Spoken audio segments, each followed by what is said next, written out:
Good morning, students. Myself Shivam Arora. Today I am here for our chapter number 7, The Bhakti Age, the Religious Sects and the Saints. अब students, अब इस chapter में हम जो हमारे भक्ति as के टाइम के जो रिलीजियस जो हमारे सेक्ट थे और जो सेंट्स थे उनके बारे में पढ़ेंगे। ओके, इस चैप्टर के अंदर अब यहाँ पे हमें बताया गया जो मेडिवल कल्चर जो डेवलपमेंट हमारा इंडिया का हो रहा था उस टाइम पे जो भक्ति और जो सूफी मूवमेंट्स था उसके अंदर भी बहुत ही डेवलप कुछ हो रहा था। अब उस टाइम पे बहुत सारे हमारे सेंट्स थे जो हमारे गुरुज थे जो मोनोथिज़म्स को जो मानते थे। ओके, जो चीज़ें थी जैसे सोशल लेवल थिंग्स थी, जो इग्नोरेंस, फॉल्सहुड, डिस्ट्रेस था, जो टॉर्चरर था, ये सारी चीज़ों से वो नहीं मानते थे। वो एक ही चीज़ में मानते थे। किस चीज़ में मानते थे? ओनली एंड ओनली इक्वलिटी में मानते थे। अब स्टूडेंट्स, हमारा फर्स्ट टॉपिक है वो हम देखेंगे the emerge and the development. अब किस तरीके से इनका डेवलपमेंट हुआ भक्ति एज का और वो सब देखेंगे, और सूफी मूवमेंट्स का। The bhakti and the Sufi movements थे वो originated developed in India, India के अंदर डेवलप्ड हुए due to this the barrier of discriminations. अब इसके वजह से क्या, बहुत सारा डिस्क्रिमिनेशन जो रिलीजियस बिलीफ में है, सुपरस्टिशंस के वजह से ये सारी चीज़ वो क्या करते थे, इग्नोर करते थे, और वो ओनली एंड ओनली एक ही पाथ को फॉलो करते थे। वो पाथ था गॉड का पाथ होता था उसी को। और ये जो भक्ति मूवमेंट और सूफी मूवमेंट्स की वजह से जो हिंदू मुस्लिम का जो कल्चरल हारमोनी होता था उसकी वजह से न्यू एरा बिगन होने लगा। फिर उसके बाद most of the saints were the निरुंगवादी, मतलब कि मोनोस्टिक थे। मोस्टली ज़्यादातर सेंट्स कहते थे निरुक्वादी थे। ओके, जो गॉड को मानते थे। स्टूडेंट्स, गॉड इज अ निर्गुण। अब हमें पता है कि गॉड क्या है, निर्गुण है, फॉर्मलेस है, अनडिजायरेबल है, कि गॉड को कुछ भी चाहिए नहीं। ओके, अब वो सारे जो सेंट्स थे वो सारे वो क्या थे, आइडल्स ऑफ वर्शिप और रिचुअल्स को ज़्यादातर मानते थे। उनका एकदम सिंपल लैंग्वेज में जो भी उनके जो शिष्य होते थे उन्हें डिस्पाइल्स होते थे, उन्हें वो सब सिंपल लैंग्वेज में चीज़ें सिखाते थे। साथ ही साथ बहुत सारे ऐसे लिटरेचर्स थी जो अलग अलग वर्सेस भी थे जो उस लैंग्वेज के अंदर पीपल्स को जो सिखाया गया था वहाँ पे अंदर। और वो सब सारे सेंट एक ही चीज़ था, जो गॉड को मानते थे। अब जो मेन सेंट्स एंड उनकी आइडियोलॉजी है वो क्या थी, the Shankaracharya began the religion form activities in the South India. अब जो शंकराचार्य थे वो साउथ इंडिया के थे। वहाँ पे जो सेंट थे वो लोगों को प्रीच करते थे, लोगों को सिखाते थे 8th सेंचुरी के अंदर। अब 250 ईयर्स पहले, उनसे पहले the Ramanujan Acharya inspire the devotion, और उनसे पहले 250 साल पहले रामानुजन आचार्य थे, वो उन्हें सिखाते थे बाकी सब लोगों को। अब वहाँ पे दो टाइप के जो सेंट्स थे, अलवर एंड द नारायण, वो साउथ इंडिया के अंदर थे। ओके, अब जो वैष्णव सेंट्स होते हैं उसे अलवर के नाम से बोला जाता है, और जो वैष्णव सेंट्स होते हैं उन्हें नारायणर्स के नाम से जाना जाता था। ओके स्टूडेंट्स, ये पॉइंट इंपॉर्टेंट है, आपको याद कर लेना है। The follower of the path, उनका सबका पाथ एक ही फॉलो होता, जो मोनोथिज्म, जो गॉड को लेके था, बस वही पाथ उनको फॉलो करते थे, बाकी और कोई नहीं। और उनको भक्ति मूवमेंट के अंदर एक ही चीज़, उनको सेल्फ रियलाइजेशन कराई जाती थी, जो आप गॉड से जो जुड़े हुए होते हो वो सारी चीज़ें। अमंग्स बहुत सारे ऐसे सेंट्स और जो फिलोसोफर्स थे, जो ग्रेट आचार्य थे, वो एक ही चीज़ फॉलो करते थे। वो सिर्फ किसको फॉलो करते थे? गॉड को फॉलो करते थे। जैसे Shankaracharya was the one of the Hindu preachers. अब शंकराचार्य क्या थे? बहुत अच्छे प्रीचर्स थे। अब about 250 years later the Ramacharya was born in south India, और 250 ईयर्स के बाद जो रामाचार्य थे उनका जन्म हुआ साउथ इंडिया के अंदर। And generally believe that the भक्ति मूवमेंट स्टार्टेड एट रामानुजन आचार्य। जब ओरिजिनल जो भक्ति मूवमेंट जब स्टार्ट हुई, कब हुई थी? जब रामानुजन आचार्य आए थे तब भक्ति मूवमेंट स्टार्ट हुई थी। हम यहाँ पे आपको बताया कि शंकराचार्य की बर्थ प्लेस क्या है? कालदी। आज उनके फादर का नाम क्या था? शिव गुरु। और उनके मदर का नाम क्या था? अम्बाबाई। अब जैसे रामाचार्य का उनका बर्थ प्लेस क्या था? पेरुमलिचो। उनके फादर का नाम केशव और उनकी मदर का नाम था कांति मती, नाम था उनका। ओके, अब वहाँ पे दूसरे भी सेंट्स थे जो महाराष्ट्र में और बंगाल के अंदर अलग अलग थे। जैसे कि हम देख लेते हैं पहले बंगाल वाले। The great saints like the Jayadev and the Chaitanya were born in the Bengal. अब चैतन्य और जो जयदेव थे वो बंगाल के अंदर बॉर्न हुए थे। चैतन्य जो महाप्रभु थे उनने कृष्ण भक्ति के सॉन्ग्स बहुत सारे गाए थे, और उनका एक ही मंत्र था, वो था हरि बोल। और साथ ही साथ जो दूसरे सेंट्स थे जैसे कि रामनंद्र, उन्हें भी बेटा नॉर्थ इंडिया के अंदर स्टार्ट करा था भक्ति मूवमेंट। साथ ही साथ उन्हें इम्पोर्टेंट सेंट भी थे मोनोथिज़म्स के। और प्रोफेशनल भी थे। और उनका एक कलेक्शन था जैसे कि जो कबीर, अब हमारे जो कबीर थे वो सबसे मोस्ट इम्पॉर्टेंट सेंट थे मोनोथिज्म्स के।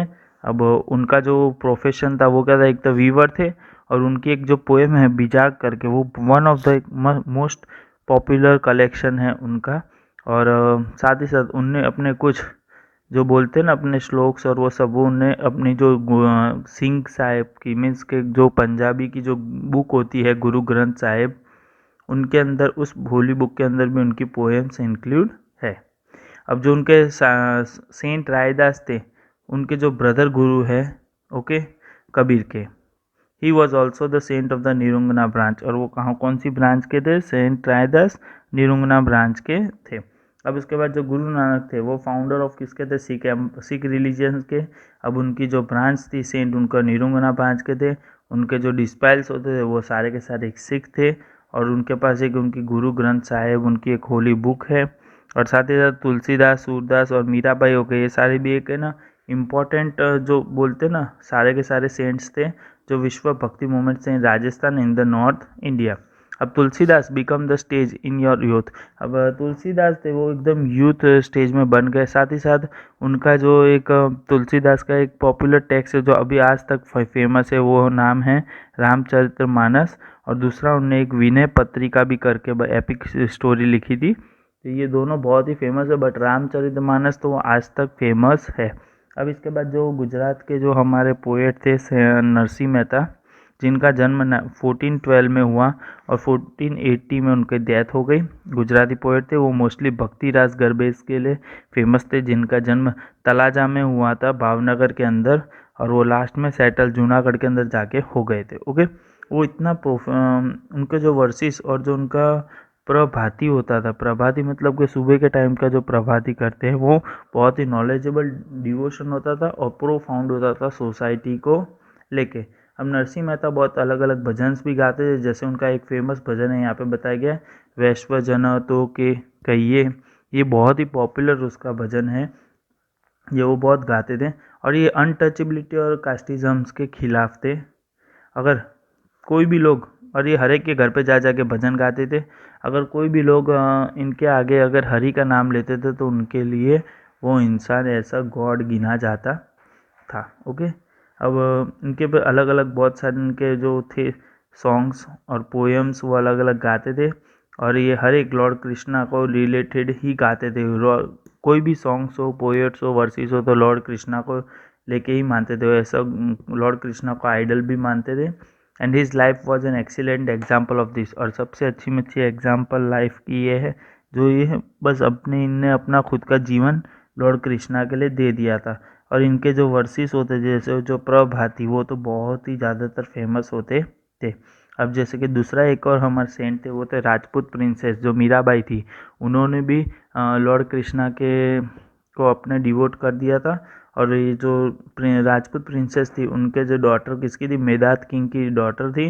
अब इन्हें मेवाड़ के अंदर रॉयल फैमिली के साथ उनकी मैरिज हुए थे, बट वो लास्ट से बचपन से ही लॉर्ड कृष्णा को अपना डिवोटी मानती थी। और वो उनको गिरधारी गोपाल के नाम से भी बोलती थी। अब मीराबाई जो थी एक पोएटिस ऐसी थी कि जो अलग अलग गुजराती और हिंदी इसमें वर्सेस भी करती थी। और साथ ही साथ जो दूसरे नरसिंह और कबीर थे, वो भी ऐसा एक अलग ही सूरदास जैसे एक सेंट थे। ओके, अब सूरदास का जो एकदम डिस्पाइल्स थे वल्लभ आचार्य, वो कहाँ पे व्रज के अंदर रहते थे। और उन्होंने एक लॉर्ड कृष्णा के ऊपर अलग अलग लाइन्स भी वर्सेस लिखी हुई थी। ओके, अब भक्ति मूवमेंट का स्टूडेंट्स जो महाराष्ट्र के अंदर तो जो और नॉर्थ इंडिया के अंदर भी बहुत ज़्यादातर था। साथ ही साथ विदोबा टेम्पल ऑफ जो प्रधानपुर था, वो भी एक उनका मेन सेंटर है बनाया गया। और ज्ञानेश्वर स्टार्टेड भक्ति मूवमेंट, और ज्ञानेश्वर ने भक्ति मूवमेंट में महाराष्ट्र में स्टार्ट कर दिया था, वो भी 15 ईयर्स के अंदर, जिसके अंदर उसे बहुत सारे क्रिटिज़म्स ज्ञानेश्वरी को भगवत गीता के अंदर दिए गए थे। और साथ ही साथ जो नामदेव थे was the saint faithful in the youth, और उस टाइम के जो नामदेव थे गुरु से नामदेव, वो भी बहुत फेमस थे। अब अलग अलग जो गुरुज थे महाराष्ट्र के अंदर वो फेमस थे, जैसे कि नामदेव हो गए, उसके बाद एकनाथ थे। एकनाथ के भी बहुत फेमस हुए थे। और उन्हें उन्हें जो कास्ट एंड क्रीड उन्हें बिल्कुल पसंद नहीं था, उसके वो खिलाफ थे। वो जस्ट एंड ओनली इक्वलिटी को मानने वाले इंसान थे। और तुरक्कम जो सेंट पोएट है महाराष्ट्र के, उन्होंने क्या करता, अभिज्ञान वो जो उसके फेमस थे साम्राज्य, जो गुरु रामदास के अंडर में जो शिवाजी जब गुरु थे उनके, तब ये सारी चीज़ें spirituals and the worthy life को ज़्यादातर मानते थे। अब स्टूडेंट्स इसके बाद है सूफी मूवमेंट। अब सूफी मूवमेंट में ये था, सूफी मूवमेंट का एक रिलीजियस है जो टुक प्लेस हमारे इंडिया में लिया। अब सूफी मूवमेंट्स आने के बाद जो हिंदू और मुस्लिम की हारमोनी पीस ज़्यादा बढ़ गई। साथ ही साथ अलग अलग उनके भी डिफरेंट कल्चर्स होते थे, जिसे जो वर्ड सूफी है वो एक्सप्रेस क्या करता है, द आइडल ऑफ इस्लाम को एक्सप्रेस करता है। साथ ही साथ उनके पास कुछ ऐसे मेन ऑब्जेक्टिव होते थे जिससे वो रिलेशनशिप बिटवीन अपना लव गॉड और ह्यूमंस के बीच में बना के रखे। साथ ही साथ उनके 4 मेन ट्रेडिशनल सूफीज़म थे, क्रिश्ती, सफवादी, करादी और द नसबंदी। ये इनके 4 जो ट्रेडिशंस से जो होते हैं। जो क्रिश्ती और जो सफवादी ट्रेडिशंस है वो बहुत ही फेमस है सूफी मूवमेंट के अंदर। और जो समवादी सरविदी है जो भानगढ़ फाउंड के अंदर हुआ है, वहाँ पे क्रिश्ती का ट्रेडिशन चलता है, सुरवादी ट्रेडिशनल्स। और अजमेर के अंदर जो क्रिश्ती का जो ट्रेडिशन चलता था बहुत ही ज़्यादातर फेमस था। और साथ ही साथ उसे जो मोहिउद्दीन चिश्ती ने एस्टेब्लिश्ड किया था, जिसकी वजह से उसका नाम क्रिश्ती ट्रेडिशन पड़ा गया। अब ये सारे सेंट्स थे जो सूफी मूवमेंट्स के अंदर बहुत सारा पार्ट लेते थे और वहाँ पे लोगों को समझाते थे। ओके, और लास्ट में है द इफेक्ट ऑफ द भक्ति मूवमेंट्स। ओके, इफेक्ट क्या था, जो भक्ति और जो सेंट सूफी आचार्य और जो थिंकर्स होते हैं, अब जो क्रिश्टी सेंट्स होते हैं, उनका इम्पैक्ट एक ही चीज़ होता है, जो लोगों को डिस्क्रिमिनेशन ऑफ जो हाई और जो लो सुपरस्टिशन होता है उससे दूर, वो सुपरस्टिशन से दूर रखना, सोशल लेवल थिंग से दूर रखना और भग गॉड से जुड़ा हुआ रखना। अब यहाँ पे जो उनका मेन मीनिंग था जो रिलीजन का, वो था to understood the common man. यहाँ पे कॉमन मैन जो ना इंसान होते हैं उसे समझने का था। अब वहाँ पे बहुत सारे ऐसे जो क्रिस्टीज और जो जैसे कि बहुत सारे ऐसे गुरुज थे जो कोई कास्ट को देख के फॉलो नहीं करते थे। और अगर मुस्लिम भी उनका शिष्य हो तो उन्हें भी वो सिखाते थे। जैसे कि सैयद मोहम्मद चारूस थे जो ग्वालियर में रहते थे, और वो जो विधानचल के अंदर हिंदू सेंट्स के अंदर उनने पूरी कोचिंग अपनी जो पढ़ाई की हुई थी। ओके, अब वहाँ पे उनके लिए Hindu cultures and the Muslim culture सबके लिए एक ही था, कोई भेदभाव नहीं था।